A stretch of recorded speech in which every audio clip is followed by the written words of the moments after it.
I'll begin with the poet's words. This from a Black poet named Vivi Francis. It's called Like Jesus to the Crows that gathered there along his arms upon the invitation of a slender limb, and not oblivious to human violence, perhaps needed rest or needed to offer the succor of presence. Despite the stiff collar of their feathers, despite each one being no less the children of a father who claimed an upper realm. It is not true they pecked his eyes, nor did they consider his wounds their own. They were neither irreverent nor quiet. They spoke in the tongues they knew. They cawed full-voiced and would have released him from his bindings had their beaks held the power and had there been time in that place. Like them, I have sought to comfort and so be comforted. Like them, I have seen the failure of miracles when they were most needed. Like him, I have called upon those so unlike myself when my father failed to answer. The poem, which occurs at the site of the cross, the crucifixion, is in many ways an artifact of doubt and belief. And two questions are suspended in the tension. The first, how can we possibly retain belief in a silent God? And how is belief transfigured in the wake of divine silence? So I'm 5 or 6, and my father has taken me and my sister out to eat at breakfast at Denny's. We box up much of our meal to go, including my glass of mostly untouched milk, which the server pours into one of those reusable plastic to-go cups with the lid and the flexi straw. Maybe this one was blue with, cartoons and mazes on the outside. And as Arthur family lore goes, when we get back to the car, I begin a very long interrogation of the cup's contents. I say, well, how do I know this is milk? My father says, it's the same milk you were drinking in the restaurant, sweetie. And I say, yeah, but I can't see that it's milk, inspecting the opaque vessel. He says, Nicole, I'm telling you, it's milk. And I say, yeah, but how do you know it's milk? So eventually he, pries the lid off, shows me the inside of the cup, the contents, it's white, looks like milk. But still, I say, it could be something else white. So this went on for more time than I'm sure my 24-year-old single father had the energy for, until eventually I just give the cup to my sister, who slurps it up happily as I watch, with maybe a tinge of jealousy or regret. So when my family says I was born a skeptic, I don't argue.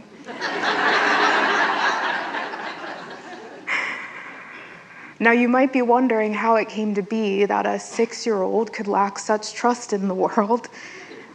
And I'm afraid I learned too early that things aren't always what they appear to be, that people aren't exactly who they appear to be, and how much of my skepticism was truly inherent and how much is the result of trauma, I can't really say. But I admire my father's patience with my unbelief, his attempts to move me toward trust without forcing me to drink. And I think maybe he knew that someday my leeriness might protect me, and that sometimes distrust of the world means you're learning to trust yourself. In her novel, Parable of the Sower, Octavia Butler, she tells the story of a 15-year-old Black girl named Lauren who's surviving apocalypse. So in the book, the world as we've known it has ended. There's been a complete exploitation of the land, a total scarcity in resources. And increase in violent crime, and the poor are left to starve and suffer and burn, while the more privileged neighborhoods have erected these walls around themselves in an attempt to create these pockets of safety and kind of keep the apocalypse at bay. And Lauren is in one of these walled neighborhoods. Her father is the pastor of the neighborhood, a Christian pastor in a traditional context, and she decides that his religion is no longer something she can approach with honesty. She's seen how it's been complicit in the end of her world, the degradation of land, the division between peoples, and she realizes she can no longer approach that God with any kind of interior honesty. In her journal, she writes, "My God has another name." And she goes on throughout the book to kind of realize a new form for the divine in her life, accumulating followers along the way. Now, if the idea of a teenager unveiling a new religion stirs some tension in you, you would not be alone. It certainly does me, and I think Butler intends for it to. But even in the terror of it, there's something beautiful about a child possessing the courage to make meaning out of profound devastation. That instead of relinquishing her connection to the divine altogether, that she would seek out a God of more mystery and honesty than what she'd been given. That she would make her own cup to drink from. Skepticism can be born of an unhealthy distrust, but it also can be born of wisdom. Oftentimes when we demand someone profess certainty, profess clarity, when we demand someone be sure of God, it's because we ourselves are too terrified to approach our own unbelief. So we encounter their interior honesty as a threat. Now, this is a very effective tool of white supremacy, I'll say, religious certainty. Any tyrant survives by a lack of questioning. Oppression survives by atrophying the people's capacity to question deeply and challenge. And doubt, I think, stands in defiance to this. And an allegiance to one's own intuition can be a beautiful thing. It's not to say doubt is without its pain. I don't want to romanticize it. Those of us who have known what it is to pray to a God we don't believe exists know this pain too well. I wasn't raised in a Christian family. I didn't grow up professing any particular religious creeds or doctrines. And by the time I began attending church in college, I was interested in God, but in a more philosophical way than relational. So I was quite surprised to find for the first time people who spoke of speaking to God as if it were no more strenuous than picking up the phone and calling an old friend. And I was surprised that this was painful for me. That some would have this seemingly effortless access to God while I was relegated to some kind of cosmic silent treatment. And they were so sure, and it was so easy for them. And so my uncertainty became a source of alienation, and my doubts became a site of shame. I've never heard the voice of God. I've never even sensed it. And I've always been made of more doubt than certainty. And mostly, one learns to accept this fact. If you're like me, one learns to perform belief, even on days when we find it difficult, near impossible to muster. And we get by, right? You know who you are. And still, there are days, seasons even, when uncertainty feels like a curse, and the silence of God cruel. It's been a year and a month, and we've watched mothers and fathers carry their children, in pieces across the rubble in Gaza, digging limb from limb out of the rubble. We've seen Sonia Massey shot point blank in her own home multiple times by 2 officers for obeying them. Some of her final words being, "I'm sorry." And earlier this week, someone's rapist was elected to the highest office in this country. There are days when the silence of God feels unfathomably cruel. And as Christians, if you are one, as spiritual people, we have to contend with this. Not only do we have to contend with the suffering of the world, not only do we have to contend with how we contribute to the suffering of the world, but we have to confront a God who in mystery offers sparse resolution. We are left to wait in the silence. And there's real pain there. There's real pain on the other end of the silence. I'm not quick to diminish it. But here's the thing, I know silence. So as a child, I wasn't very verbal. I had an anxiety disorder called selective mutism, which made it so that I would feel unable to speak in unfamiliar settings. Even with my father and sister, I would carry around this notepad and write down what I wanted to say to them and pass it to them if there were other people around. Because of this, I had multiple speech impediments, years of speech therapy, and even after I came on the other side of it, I remained an incredibly quiet child, for better and worse. And for better, because like many shy, quiet children, I learned to be near to myself, present to my own interior world. I befriended the silence, and it became a kind of harbor to me. So it was complicated. So how do we complicate the silence of God in our interpretations of it? So here's my story about sound. In the middle of the pandemic lockdown, my husband and I, we bought this sound system.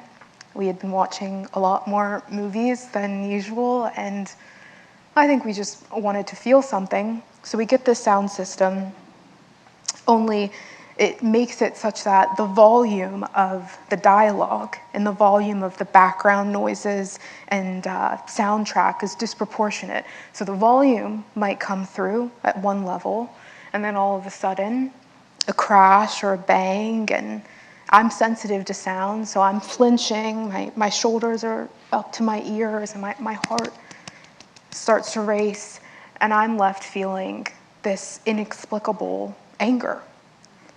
Eventually, my husband learned to just watch with his finger hovering over the volume button so he could be prepared to turn it down at a moment's notice. And inevitably, he'd miss that notice and explosion or whatever, and I'm dysregulated. And I'd end up with this irrational irritation for the next 30 minutes.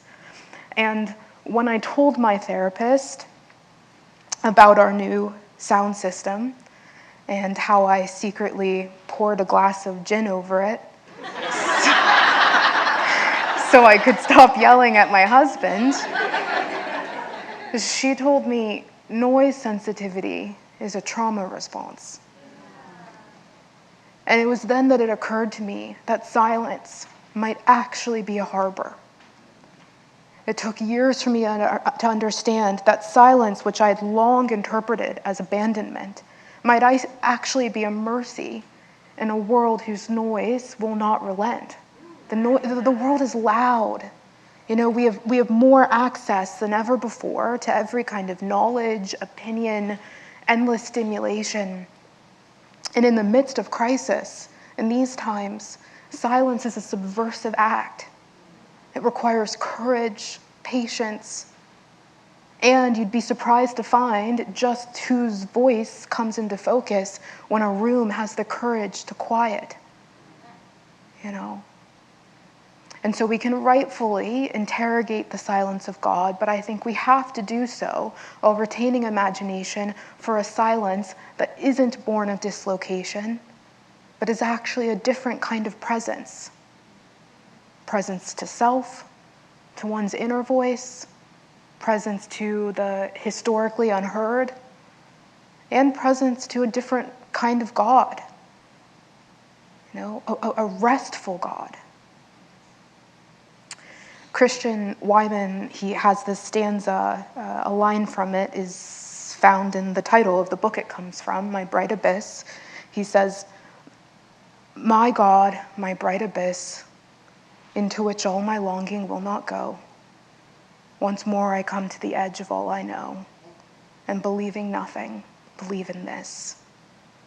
And the first time it appears in the book, he ends it with a colon, as if to say it's not finished, as if to say he's waiting for some clarity of belief to end the poem with, believing this. The second time it appears, he ends it with a period at the end of the book. My God, my bright abyss, into which all my longing will not go. Once more I come to the edge of all I know, and believing nothing, believe in this. Period. As a kind of defiant refusal to offer that clarity, and as a way to say, perhaps the preceding lines that are about the unknown nature of God might actually be a credible kind of faith, might actually be enough. I don't know what I believe most days. And usually God feels more like a void than a voice. But is there meaning in that too? I no longer demand belief where there is tension. I think if the divine is all-knowing, I can only suspect they understand why I find it hard to believe in a God who's loving or kind or listening at all in a world of so much sorrow and injustice. Our doubts are credible, our disbelief human, and I feel no need to force myself to resolve them under some false promise of salvation or nearness to God. Wiman's stanza makes me think of a different line from Zora Neale Hurston in her novel. She says, "They seemed to be staring at the dark, but their eyes were watching God. God is opaque to me, dark, silent, and maybe the answer to our doubts is not to conquer them. Maybe it's not a pursuit of clarity, but mystery." And we do well to remember in all of this the poem I began with, which is in fact not silent. There's a real case to be made for the poem's voice being the crows, like Jesus to the crows. She says, "They were neither irreverent nor quiet. They spoke in the tongues they knew. They cawed full-voiced and would have released him from his bindings had their beaks held the power."